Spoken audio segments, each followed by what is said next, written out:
Hello viewers, আমি আজের বান্টিস ক্রিয়েশনে সম্পূর্ণ একটি নতুন এপিসোড নিয়ে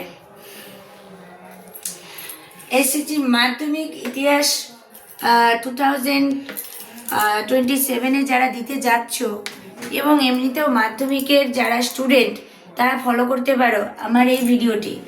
আর আমাদের রোজকার টপিক ফলো করার জন্য আমাদের চ্যানেলটিকে সাবস্ক্রাইব করে বন্ধুরা অল বাটনটি প্রেস করবে।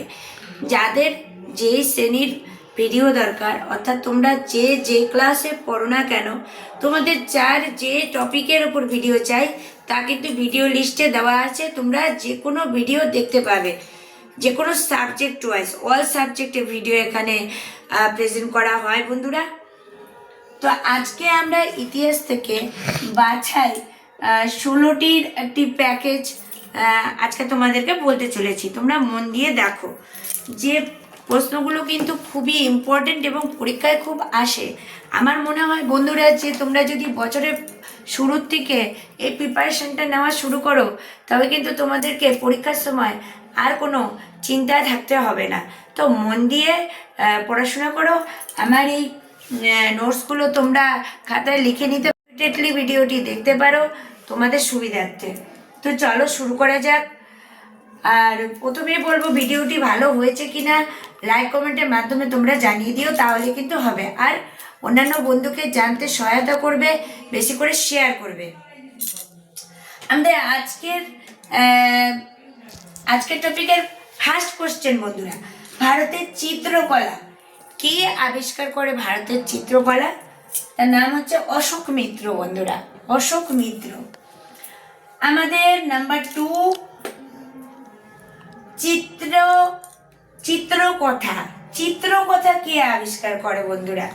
চিত্রকথা যদি আসে তাহলে হবে বিনোদ বিহারী মুখোপাধ্যায়। আমাদের আজকের এপিসোডের 3 নাম্বার কোশ্চেন, আলেকজান্ডারের ওয়ালকট ক্যামেরা কত খ্রিস্টাব্দে আবিষ্কার হয়? মানে ওয়ালকট ক্যামেরা যে, তার আবিষ্কারক হচ্ছে আলেকজান্ডার। তিনি কত খ্রিস্টাব্দে আবিষ্কার করেন? 1840 খ্রিস্টাব্দে বন্ধুরা। তারপর আমাদের ভারতে ক্যামেরার আবিষ্কার হয়, সেটা কত খ্রিস্টাব্দে বন্ধুরা? 1850 খ্রিস্টাব্দে। এছাড়া বন্ধুরা 5 নম্বর কোশ্চেনে চলে আসো, বাষ্পীয় রেল ইঞ্জিন ইস ভিভিআইপি না ম্যাম, স্টার, ওটা স্টার। মানে এটা বেশি করে ইম্পর্টেন্ট। বাষ্পীয় রেল ইঞ্জিন কে আবিষ্কার করেন কত সালে? 1814 খ্রিস্টাব্দে জর্জ স্টিফেনসন। ইম্পর্টেন্ট খুবই। তারপরে কোশ্চেন, এই যে বাষ্পীয় স্টিমারের কথা শুনেছো তোমরা, বাষ্পীয় স্টিমার কে আবিষ্কার করেন বন্ধুরা? আবিষ্কার করেন হচ্ছে ফুলটন। তা ফুলটনের বাষ্পীয় স্টিমার কত খ্রিস্টাব্দে আবিষ্কার হয়? 1815, ঠিক বাষ্পীয় রেল ইঞ্জিনের 1 বছর পরে।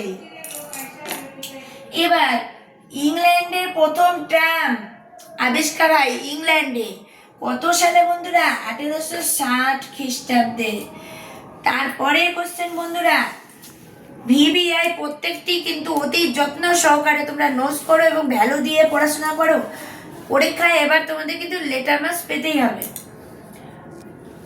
ঘোড়া টানা ট্রাম আবিষ্কার করে কত খ্রিস্টাব্দে? কোথায়? 1873 খ্রিস্টাব্দে কলকাতাতে বন্ধুরা। কোথায়? কলকাতাতে। এবার চলে আসো, মনে মনে একটি কোশ্চেন হবে বন্ধুরা, জানি যে ঘোড়ায় টানা ট্রাম তো হলো, কিন্তু যেটা আর কি আমাদের বৈদ্যুতিক ট্রাম তাহলে কবে আবিষ্কার হয়, তাই না বন্ধুরা? এটা কিন্তু সব থেকে বেশি ইম্পর্টেন্ট এই দুটোর মধ্যে। এটা একটা স্টার মার্ক দিয়ে নিতে পারো। বৈদ্যুতিক ট্রাম যাত্রা এটাই কিন্তু হয় হচ্ছে কলকাতাতেই। প্রথম ঘোড়ায় টানা হয়, পরে বৈদ্যুতিক হয়, সেটা হয় 1902 সালে বন্ধুরা। তারপরে দেখো, এরোপ্লেন আবিষ্কার করে কারা এবং কখন? এরোপ্লেনের আবিষ্কার হয় 1903 সালে, তার ঠিক 1 বছর পরে, মানে ট্রামের পরের বছর। ঠিক আছে বন্ধুরা। আর কারা আবিষ্কার করে? রাইট রাইট ভ্রাতৃদ্বয়, মানে দুজন ভাই একসঙ্গে মিলে এটি আবিষ্কার করে, তাদের টাইটেল হচ্ছে রাইট। আমরা ইতিহাসে রাইট ভ্রাতৃদ্বয়ের নাম শুনে থাকি, সেই রাইট ভ্রাতৃদ্বয়ই হচ্ছে এরোপ্লেনের আবিষ্কার করে, যৌথ উদ্যোগ আবিষ্কারক। এরপর হচ্ছে রাজতরঙ্গিনী ভিভিআই, এই রাইট ভ্রাতৃদ্বয় এটাও কিন্তু ইম্পর্টেন্ট, এরোপ্লেনে আবিষ্কারক, তাই এটাও স্টার মার্ক দাও। রাজতরঙ্গিনী কে আবিষ্কার করে? কোলহন। কিসের ইতিহাস আছে এতে? আমরা এটা পড়ে, গ্রন্থ পড়ে কি জানতে পারি? কাশ্মীর সম্পর্কে বর্ণনা, তাই এটিও কিন্তু ইম্পর্টেন্ট আছে সমান সমান। তারপর বাংলার ইতিহাস ভিভিআই, যত নিচের দিকে যাচ্ছি তত ইম্পর্টেন্ট কোশ্চেন আরও তোমাদেরকে দেখাচ্ছি। বাংলার ইতিহাস কে লেখেন বন্ধুরা? গ্রন্থটি কে আবিষ্কার করে?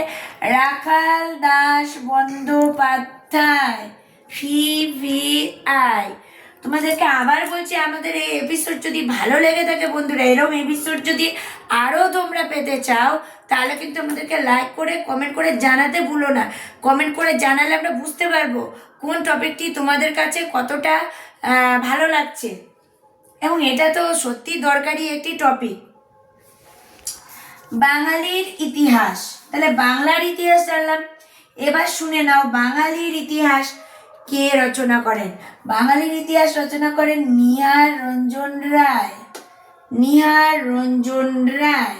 তাহলে বাংলার ইতিহাস এবং বাঙালির ইতিহাস দুটোর মধ্যে কিন্তু খুব ভুল হবার সম্ভাবনা থাকে বন্ধুরা। বাংলার আর বাঙালির কিন্তু অনেকেই মিলিয়ে দেয়, অপশনও কিন্তু একই পেয়ে যাবা দুটা ক্ষেত্রে, কিন্তু খেয়াল রাখবে যে বাংলার ইতিহাস বললে রাখাল দাস বন্দ্যোপাধ্যায় হবে, আর বাঙালির বললে কি হবে? নিহার রঞ্জন রয়। হ্যাঁ রয়, হ্যাঁ। এবার নেক্সট কোশ্চেনে আসি, নদিয়া কাহিনী। নদিয়া কাহিনী যেটা কাহিনী না কাহিনী, নদিয়া কাহিনী, কাহিনী ওই হিন্দিতে, একই ব্যাপার, কাহিনী কাহিনী হিন্দিতে। লেখা হয়। নদিয়া কাহিনী কে লিখেন? কুমুদনাথ মল্লিক, কুমুদনাথ মল্লিক। আচ্ছা, কলিকাতা দর্পণ, কলিকাতা দর্পণ ভিভিআই, একটি স্টার মার্ক বসিয়ে নাও। Very very important. হ্যাঁ, কে রচনা করে? রাধা রমন মিত্র, রাধা রমন মিত্র।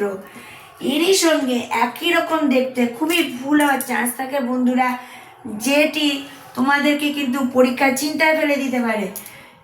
আর একটি কোশ্চেন আছে আমাদের আজকের টপিকে, কলিকাতা কলকাতা। কলিকাতা কলকাতা গ্রন্থটি কিন্তু লেখেন হচ্ছে সৌমিত্র সীমানি। সৌমিত্র সীমানি। তাহলে কলিকাতা দর্পণ যদি আসে তাহলে তোমরা করবে রাধারমন মিত্র, আর কলিকাতা কলকাতা এটা যদি আসে তাহলে কিন্তু সৌমিত্র সীমানি। তাহলে আজকের টপিকটি তোমাদের কেমন লাগলো?